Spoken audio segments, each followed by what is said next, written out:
Përshëndetje të nderuar zonja dhe zotrinj, ja ku po ritakojemi sërish me mua Tirona Lilin për të ndarë bashkarisht rrëfimin e radhës. Rrëfimi që do të sjellë sonte nuk është i lehtë.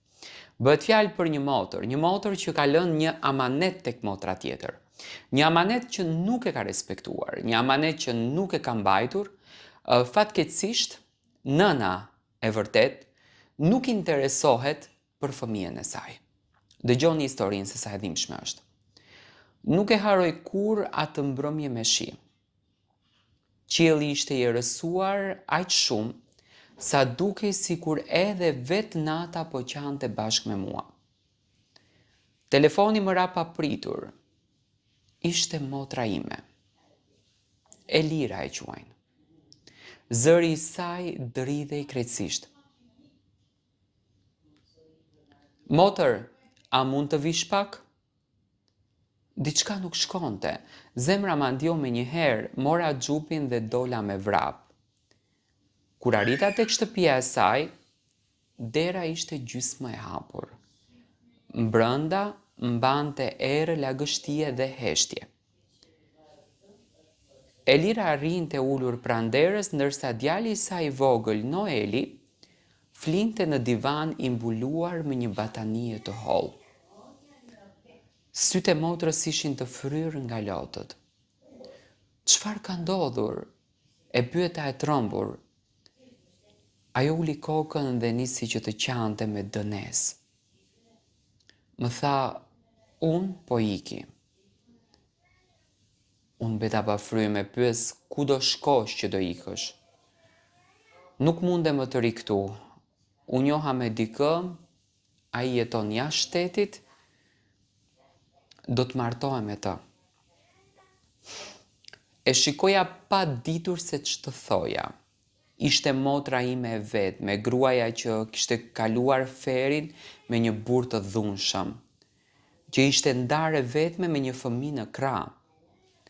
E dija se sa shumë kishte vuajtur, por ajo që më tha më pas më coptoi krejtësi shpirtin. Të lutem, ma mbaj pak Noelin. Më mbushën sytë me lotë.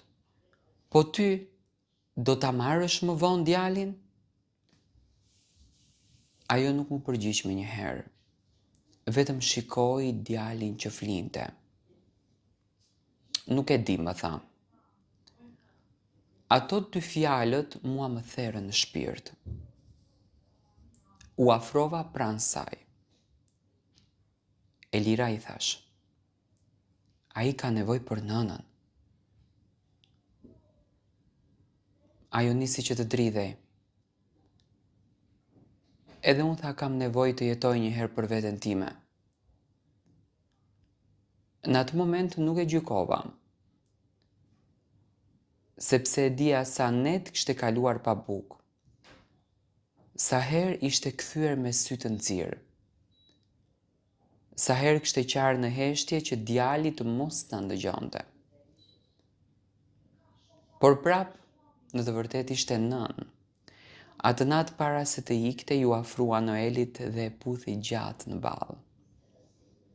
Pastaj më kapi në dorë fort dhe më thanë se një ditë nuk kthehem, mos e lër që të ndjehet jetim.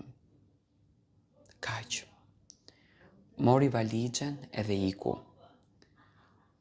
Unë qëndrova në derë duke e parë teksa u mbiste në errësirë.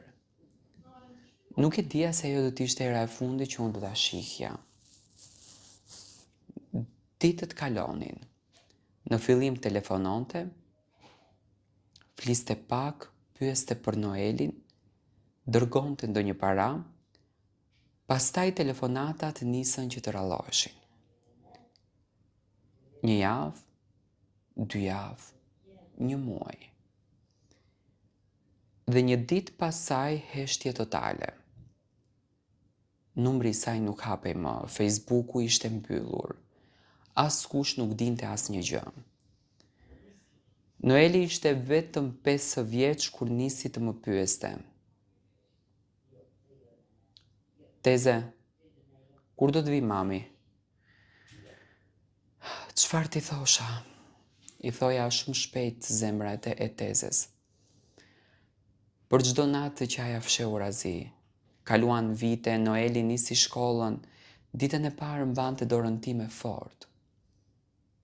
Të gjithë fëmijët ishin me nënat e tyre. Ai më pa në sy dhe më pyeti: "Oj teze, pse mami im nuk më do?" Më iku fryma, ula në gjunjë dhe përqafova fort. I thash: "Mami yt të do shumë, shumë të do." "Po pse nuk vjen?" më tha. E aty unë nuk e dija ç'ti thoja.